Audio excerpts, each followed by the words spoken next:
Márcio Eurípides Gomide é psicólogo e mestre em Ciências da Religião pela PUC Minas. Como profissional, atua como membro da Comissão de Tratamento do Conselho Municipal de Políticas sobre Drogas e Álcool em Belo Horizonte. No Colégio Franciscano Coração de Maria, atende a comunidade escolar e também desenvolve projetos de intervenção na promoção da saúde mental. Em sua dissertação de mestrado, investigou o discurso religioso da Pastoral da Sobriedade da Arquidiocese de Belo Horizonte, tema sobre o qual conversará no Religare de hoje. Seja bem-vindo, Márcio. Participe do Religare e você pode ajudar a fazer um programa ainda melhor. Acesse a página da TV Horizonte e nos encaminhe sua mensagem, dúvidas ou sugestões. Anote aí o endereço, tvhorizonte.com.br/religare.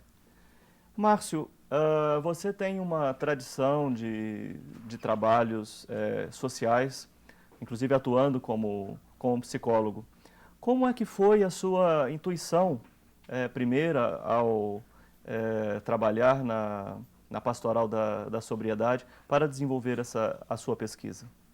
Foi a partir da minha frequência na paróquia de Santa Efigênia, sendo que na época eu recebi do então Padre Luísio, hoje Dom Luísio, todo o apoio para trabalhar essa questão. Criamos um grupo de apoio ao usuário. Quando foi em 1998, a CNBB, em maio de 1998, instituiu a Pastoral da Sobriedade. A partir disso, as pessoas começaram a chegar, a participar de outras comunidades, de outras localidades. O que é propriamente a Pastoral da Sobriedade?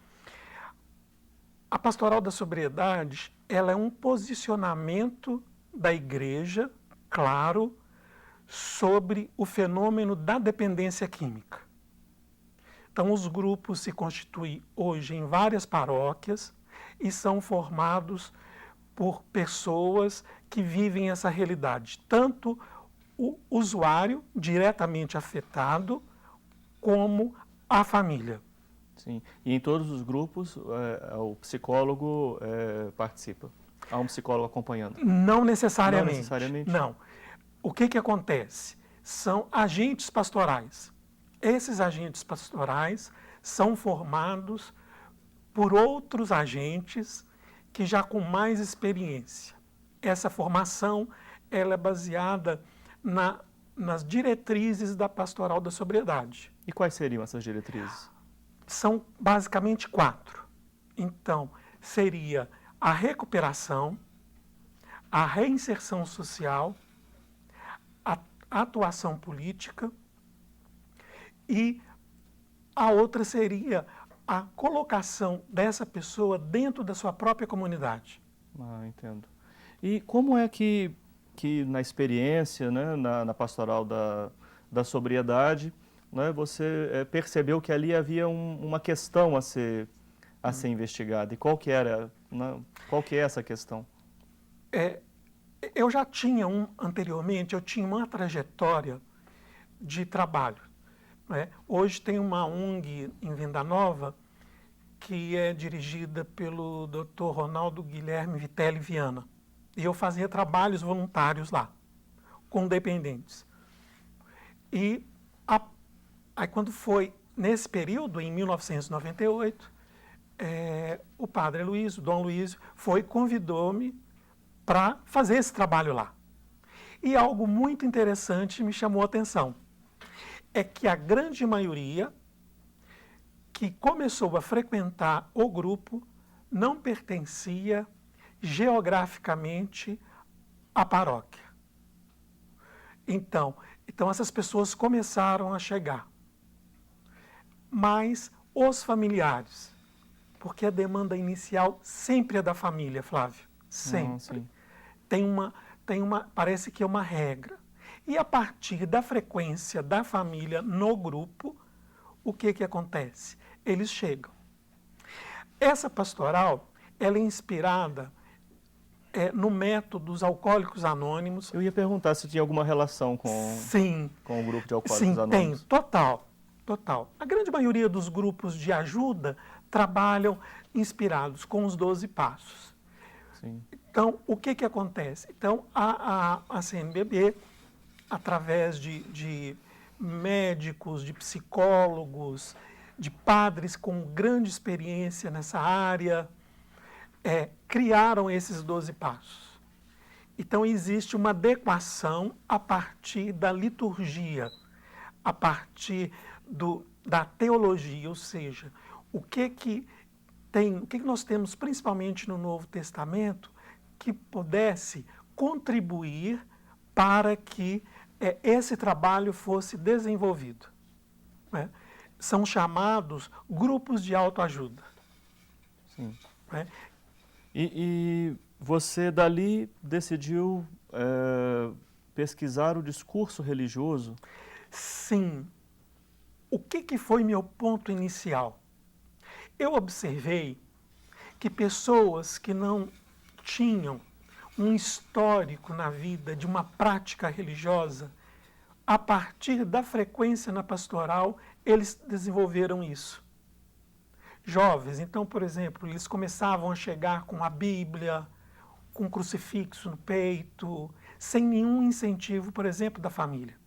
Nós vamos ver, por exemplo, esse fenômeno nas chamadas comunidades terapêuticas, que são as fazendas de recuperação. Então, jovens que fazem um trabalho de conversão, né? E isso desenvolve a partir do convívio, da relação que esses jovens, né, estabelecem uns com os outros. Sim.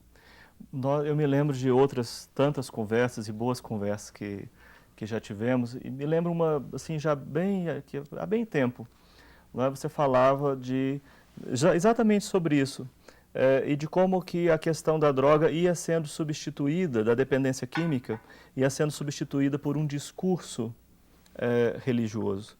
E esse Sim. discurso religioso ia contribuindo, né, para a passagem, né, da libertação daquela dependência química. Sim. E a pesquisa ela vai investigar justamente isso, Flávio. Até que ponto que essa substituição não possibilita um entendimento do discurso religioso como um processo de intoxicação também. E aí entra o seu referencial teórico. Freud e também Lacan. O próprio título já dá uma referência a respeito disso. Vamos Então, recuperar o título? O título da pesquisa foi O Triunfo de uma Ilusão. Freud afirma que a religião é ilusão, e Lacan, num seminário, vai falar sobre a religião. Né? Então, nesse seminário, Lacan vai propor que a religião triunfará sobre todos os saberes, inclusive sobre a psicanálise. O que é que significa essa expressão de Freud? A religião é ilusão. Inicialmente, é importante nós observarmos que esse ensaio ele é muito polêmico. A ilusão não é a ilusão que nós conhecemos no senso comum, como um erro. Freud chama atenção para isso. No próprio ensaio? No próprio ensaio ele afirma, quando afirmo que a ilusão não é erro em sentido epistemológico, porque eu não faço uma análise moral puramente desse ensaio. Mas as leituras comuns sobre esse texto, sim, parece que desconsideram isso, né? O grande problema para mim desse ensaio é justamente no verbo, quando ele diz a religião é ilusão. Então, isso se tornou um problema e existem várias críticas. Por que ilusão?